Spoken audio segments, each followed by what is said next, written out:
Emergency पर। इस देश में 25 जून 1975 को आपातकाल लगाया गया, इमरजेंसी। इमरजेंसी के कारण क्या थे उसको भी समझिए।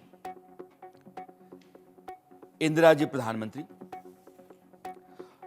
राष्ट्रपति फखरुद्दीन अली अहमद साहब असम से आते थे, सेंट स्टीफेंस दिल्ली के पढ़े लिखे थे, बाद में इंग्लैंड में पढ़ाई की, वहाँ नेहरू जी के संपर्क में आए और यहाँ सांसद और अलग अलग ओहदों पर रहे, बाद में राष्ट्रपति बने। इंदिरा गांधी के खिलाफ एक फैसला आया इलाहाबाद हाई कोर्ट का 1971 में, जो आम चुनाव हुए थे, जिन चुनाव में कांग्रेस 352 सीटें लेकर के प्रचंड बहुमत के साथ सत्ता में आई, उसमें एक लोचा हो गया। राजनारायण, जो इंदिरा गांधी के खिलाफ रायबरेली से चुनाव लड़े थे, उन्होंने कोर्ट में जाकर के यह अर्जी लगाई कि पूरी तरीके से फर्जी था यह मतदान और इंदिरा गांधी ने सरकारी मशीनरी का इस्तेमाल किया। उस पर जब फैसला आया तो जस्टिस जगमोहन लाल सिन्हा ने 12 जून 1975 को अपना फैसला सुनाया और उन्होंने कहा कि सरकारी मशीनरी का इस्तेमाल इंदिरा गांधी ने अपने चुनाव में किया है, इसलिए चुनाव को रद्द माना जाए। उसको इंदिरा जी ने चैलेंज किया सुप्रीम कोर्ट में और वहां वी.आर. कृष्ण अय्यर, जो सुप्रीम कोर्ट में जस्टिस थे, उनके पास सुनवाई गई और जस्टिस अय्यर ने ये कहा कि इंदिरा गांधी प्रधानमंत्री के पद पर तो बनी रह सकती हैं, लेकिन संसद की हैसियत से सदन में वोट नहीं कर सकती हैं और सांसद की हैसियत से उनके पास जो सुविधाएं सहूलियतें हैं उनका वो इस्तेमाल नहीं कर सकती हैं। ये फैसला 24 जून को आया।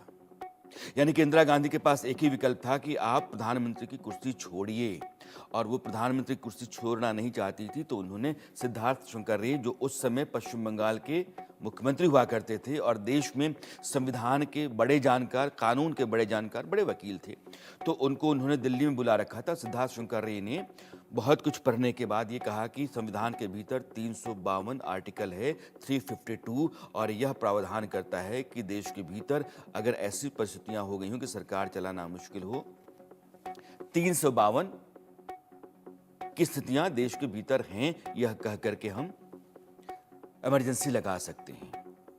इमरजेंसी लगाने के लिए भी सरकार कोई भी फैसला करती है तो कैबिनेट को बैठना पड़ता है और कैबिनेट का अप्रूवल होता है, लेकिन इमरजेंसी का जो आदेश था वो लेकर के सिद्धार्थ शंकर रे और इंदिरा जी उस समय के राष्ट्रपति फखरुद्दीन अली अहमद साहब के पास गए और कहा कि आप इस पर दस्तखत कर दीजिए।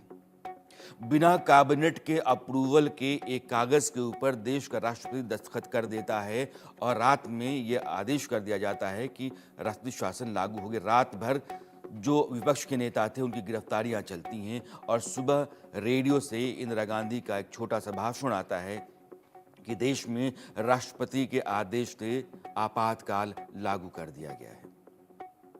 कैबिनेट का फैसला नहीं है, राष्ट्रपति को आप एक कोरे कागज पर दस्तखत करवा करके देश को इमरजेंसी में धकेल देती, और वो पूरा जो काल रहा लगभग 21 महीनों का, उसमें देश के तमाम नेता जो विपक्ष में थे उनको उत्पीड़न झेलना पड़ा। संविधान की इज्जत करने का मतलब ये है, संविधान को देश में बनाए बचाए रखने की लड़ाई अगर राहुल गांधी लड़ने का दावा करते हैं तो उनको अपनी सरकारों के जरिए संविधान के साथ जो छेड़छाड़ की गई उसको भी बारीकी से देखना समझना चाहिए और एक सही जवाब अपने पास रखना चाहिए। अब आते हैं राष्ट्रपति शासन को लेकर के। इस देश में जैसे 352 के तहत सिद्धार्थ शंकर रे के कहने पर इंदिरा गांधी ने इमरजेंसी लगाई, वैसे ही आर्टिकल 356 356 यानी कि राज्यों के भीतर अगर सरकार चलाने की स्थिति नहीं है, वहां स्थितियां ऐसी बन गई हैं कि वहां की सरकार नहीं चल सकती है, तो केंद्र के पास अधिकार होता है कि वो 356 यानी कि राष्ट्रपति शासन लगाए। अब सवाल उठता है कि राष्ट्रपति शासन किन सरकारों ने कितनी बार लगाए, और यह जब आप गिनने के लिए चलते हैं तो 90 से अधिक बार कांग्रेस की सरकारों ने लगाए हैं, और ये गिनती आपके सामने है।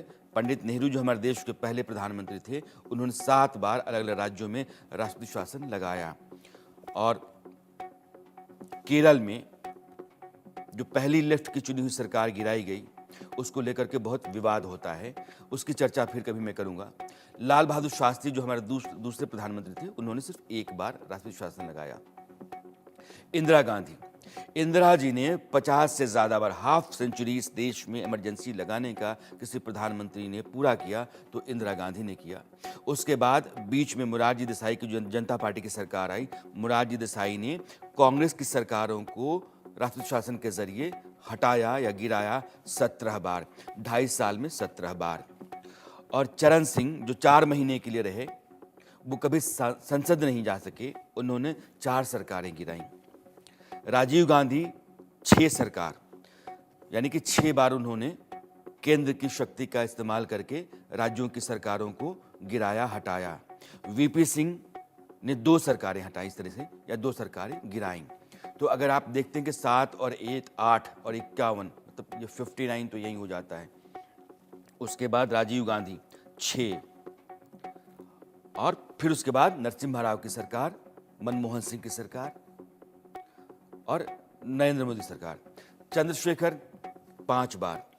पीवी नरसिम्हा राव ने अपने 5 साल के कार्यकाल में 11 राज्य सरकारें हटाई 356 के जरिए। अटल बिहारी वाजपेयी जो पहले ऐसे विपक्ष के प्रधानमंत्री हुए जिन्होंने अपना 5 साल का कार्यकाल पूरा किया, उन्होंने 5 सरकारें 5 साल में गिराईं। आप देखते रहेंगे।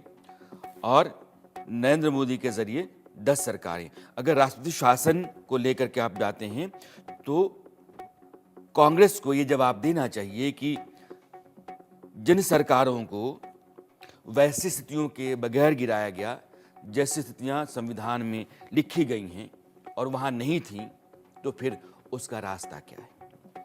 और इसको लेकर के हर सरकार के ऊपर सवाल खड़ा होता है। नरेंद्र मोदी कहते हैं कि मैंने सबसे कम राज्य सरकारों को छुआ या उनके साथ 356 का इस्तेमाल किया। तो ये स्थितियां बनती हैं अभी तक के संविधान को लेकर के। अब राहुल गांधी का एक और बयान में आपको